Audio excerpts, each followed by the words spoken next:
They train to answer the call. They rehearse the worst-case scenarios in classrooms and on quiet afternoons, active threats, violent confrontations, medical emergencies. What they are not trained for, what no academy can teach, is this: the call that answers back. The ones that arrive as a routine dispatch and become something else entirely.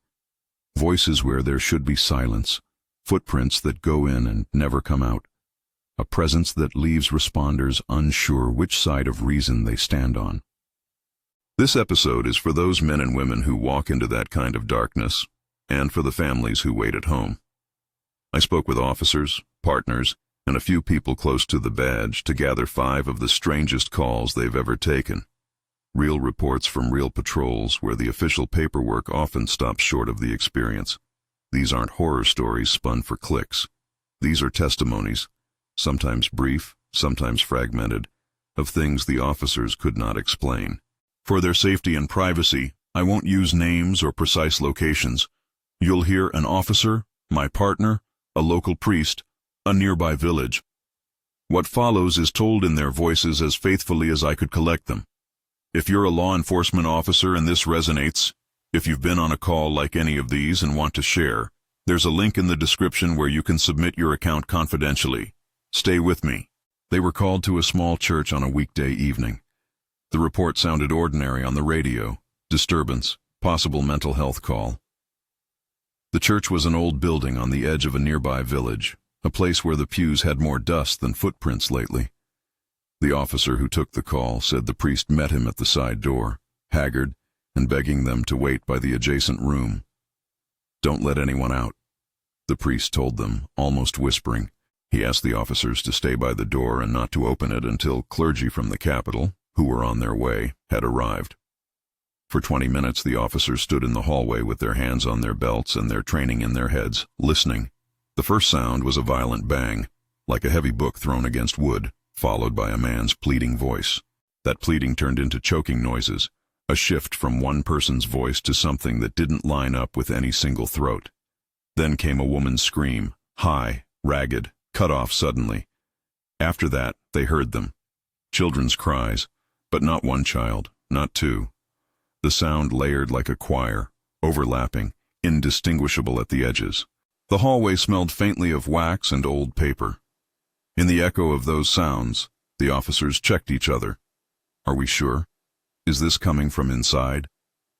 Their radios squawked with routine traffic, dispatch checking on their location, the distant hiss of another unit. But the noises in the chapel were different, raw, animal, and somehow too many. When the priest finally opened the door, according to the officers, the scene inside did not match the chorus they had heard. There was a young nun sweating and shaken, her habit askew.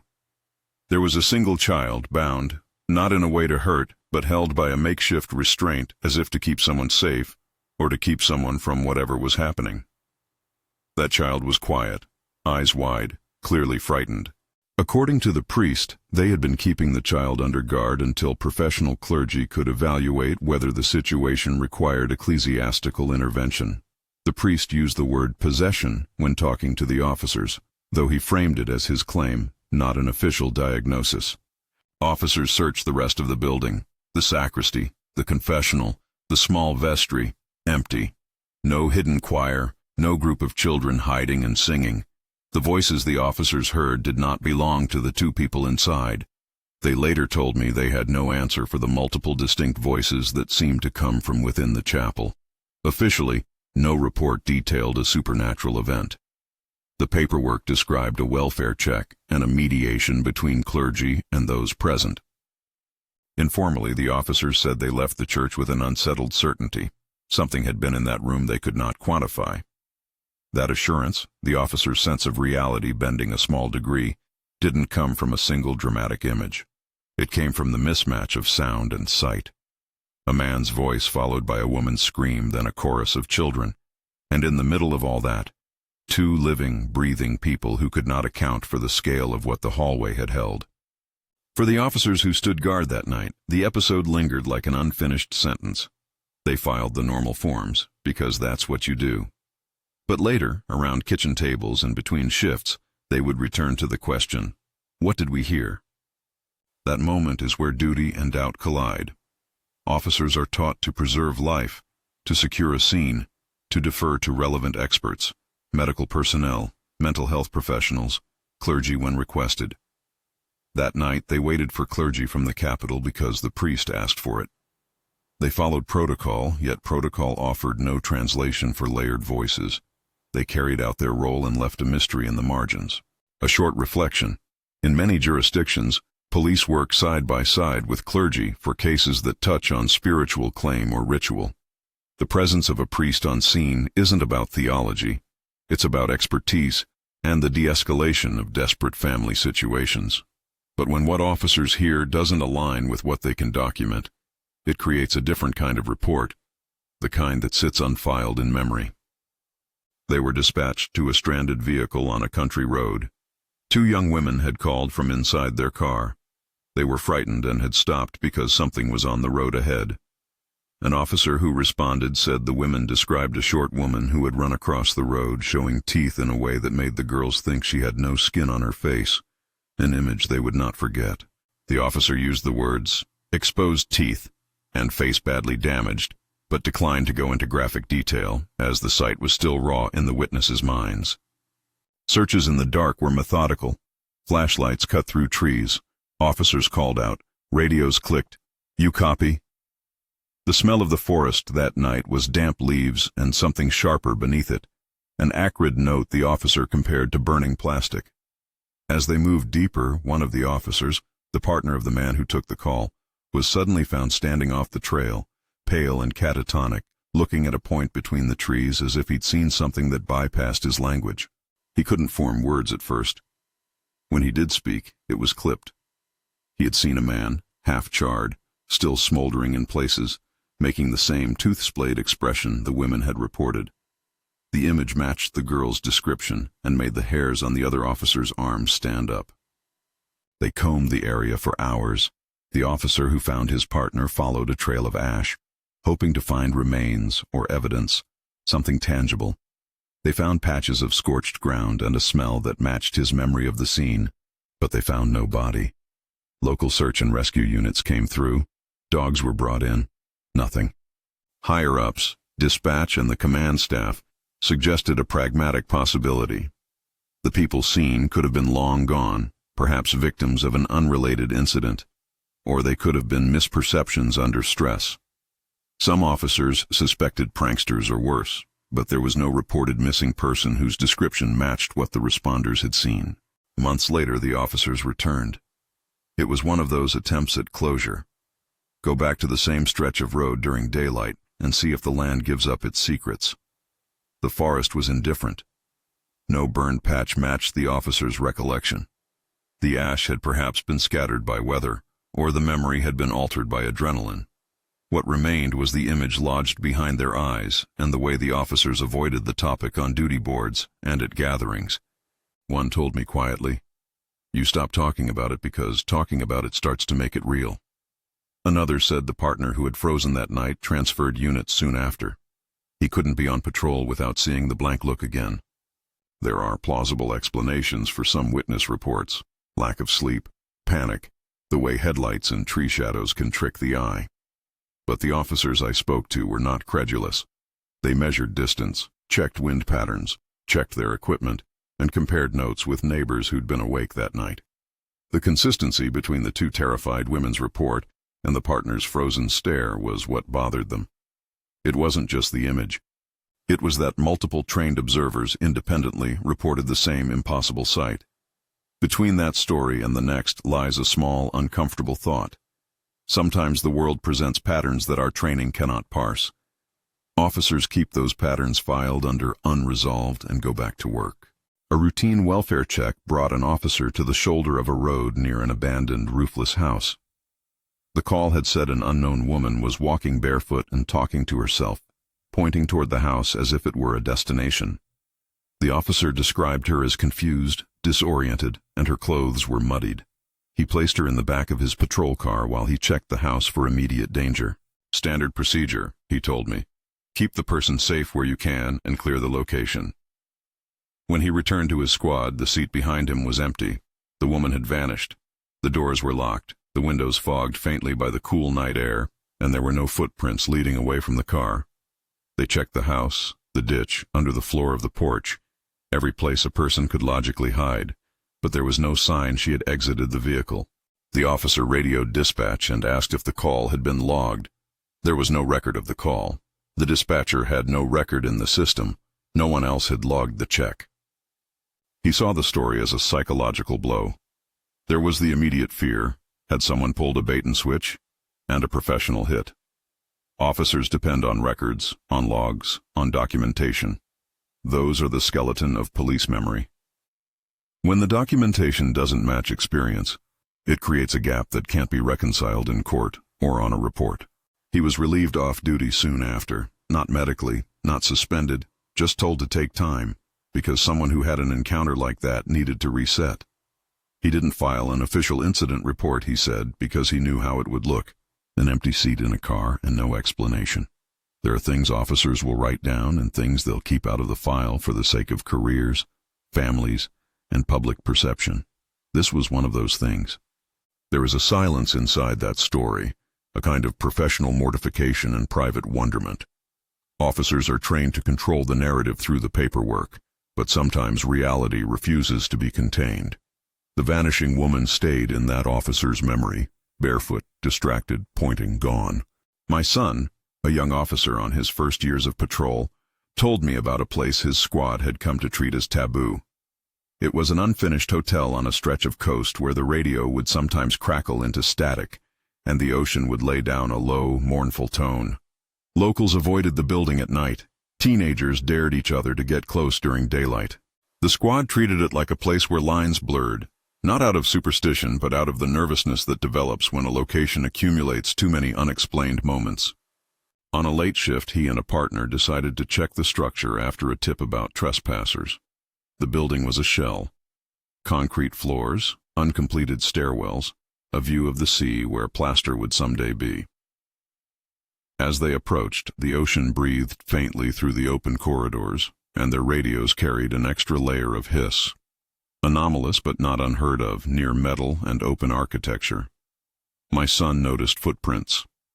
Fresh, distinct prints leading from the beach into the lobby. What made his skin crawl was that the prints matched his own gait. The depth, the spacing, even the drag on the heels lined up with how he himself walks. That detail struck him as impossible at the time, a silly, private detail that suddenly made the place feel like a trap. He followed the prints with a flashlight beam, each step a mental count. Left, right, left, right. The footprints went straight into the bowels of the hotel and then stopped. They did not continue back out. From inside came a low, mournful sound, like someone humming without melody, or an old radio picking up a station far away. My son's partner felt it in his chest. They called out and received no reply. The same prints that had led them in did not lead out. The officers retreated without crossing further into the building, radioed their supervisor, and were told not to return. When they looked back from the car, the prints along the beach had been smoothed by tide and wind. It was as if the shore itself had erased the only clue the officers had followed. Later, in roll call and in the squad room, the place was treated as a no-go.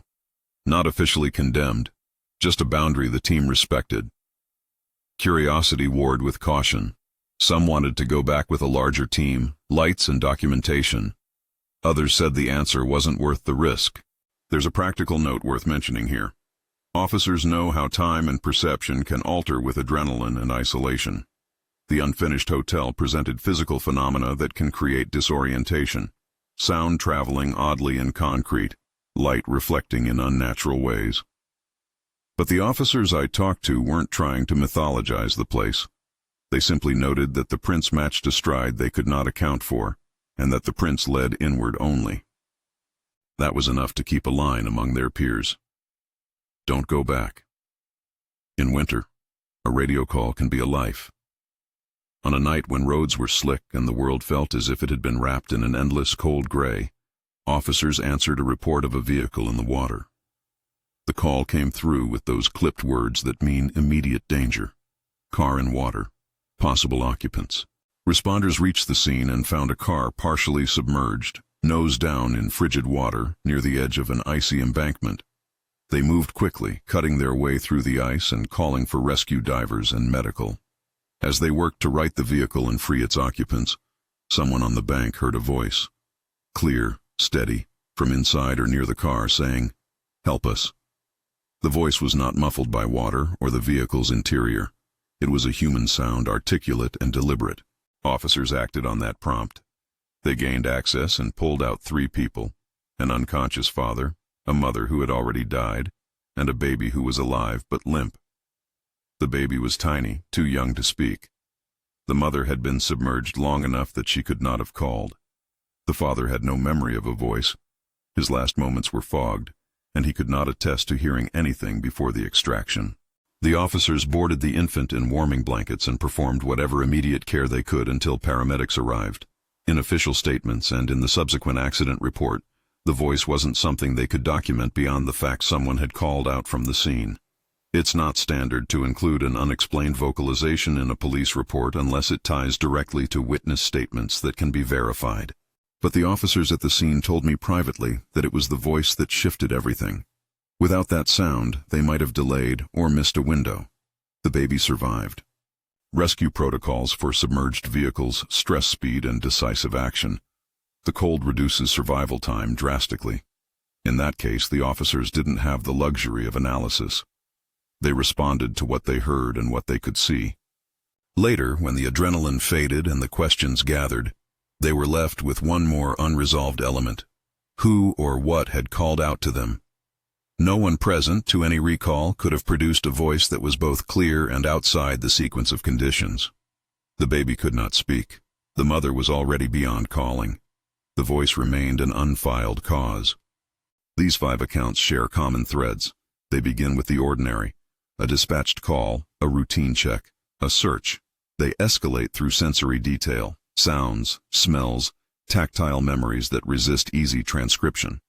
They arrive at a moment of confrontation, where the officers must act, and they close with an aftermath that is professional on paper and ambiguous in memory.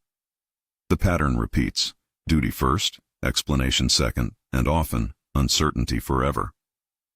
When I asked the officers why they held certain details back from reports, the answers were practical. Paperwork is a legal instrument. If you write, "I heard voices that did not match people present," your report becomes fodder in courtrooms, in media, or in disciplinary reviews. An officer I spoke with said, plainly, "I'll write the facts I have to. Who was there, what I saw. The rest is for the crew to know and to carry." That quiet carry is an emotional weight. It sits in locker rooms and in sleep-deprived coffee breaks. It alters how a unit approaches a call and how a partner looks at the night. It's important to be clear about the line I've not crossed here. None of the officers I interviewed asked me to vouch for the supernatural. They didn't want their experiences framed as proof of anything. What they wanted was to be heard, to have their experiences recorded as they described them, not explained away and not embellished. They asked for anonymity because their jobs expose them to real danger, and because the glare of sensationalism can harm investigations and families. And there are reasonable, testable alternatives to every strange element in these stories. Hallucination under stress, misidentified people in low light, pranksters, memory distortion. Those possibilities matter. The officers I spoke to considered them at every turn. But the episodes retain what I can only call integrity. They aren't cheap thrills or hysterical confessions. They are measured reports that finish with a lack of closure. One recurring motif was sound, voices layered, a single clear plea, radio static that makes words fall apart. Sound is especially disorienting because it precedes sight and lingers after. Multiple officers described radio chatter overlaying with the anomalous audio, and that intersection between official communication and inexplicable noise was often where the unease began. Another motif was the footprint, an imprint that matches a stride and leads inward only. That detail decouples expectation from reality in one stark move. It's something you can't easily dismiss because it's tactile. There's also the human cost. These encounters change officers. They drive some to transfers, like the partner who could not shake the look of a burned man. They cause others to take leave, not because of physical injury, but because the weight of something undefinable made it hard to trust their senses on the road. Families ask for reasons and sometimes don't get them. Co-workers nod in understanding, but often stop short of questioning further. The badge requires a kind of stoicism that can make these experiences feel like secrets you carry alone. For anyone listening who wears a uniform, you're not alone in holding those margins of uncertainty. For civilians, a reminder: police reports are formal documents with legal stakes. The space between those reports and the memories of the officers who write them can be wide. That space is where these stories live. What should we take away from these accounts? Not necessarily a call to believe the unbelievable, but an invitation to respect testimony and to hold steady to curiosity without jumping to conclusions. Officers' narratives tell us something about the limits of protocol and the persistence of human perception. They tell us about people who do their jobs in the dark and sometimes encounter things that don't sit neat in a file. If you're an officer with a similar account and you'd like to share it, the link in the description will let you submit your story confidentially. We want to hear from you. No pressure, no judgment. Tell it as you remember it. Before we close, 2 final notes. First, these experiences highlight the adaptability of police work. Men and women carrying out duty on a night when details don't fit, the forms still make decisions that save lives, soothe the frightened, and preserve dignity. Whether or not we can explain the sounds or the footprints, those decisions matter. Second, we should keep compassion at the center of how we talk about these moments. When officers encounter the inexplicable, they are still humans who may be shaken and in need of support rather than ridicule. Thank you to the officers and family members who trusted me with fragments of their nights. Thank you to those who sat quietly and let me record what they could remember. These stories remain unresolved because that's how they were delivered to me. Truthful, partial, human. They are not evidence for any creed. They are accounts from people who stood where the unknown touched ordinary duty. If this episode moved you, consider subscribing and sharing. If you are an officer or a family member of someone who serves and have a story to tell, use the submission form linked in the description. Your privacy will be respected. We'll keep listening, because some calls answer back, and someone needs to hear the reply.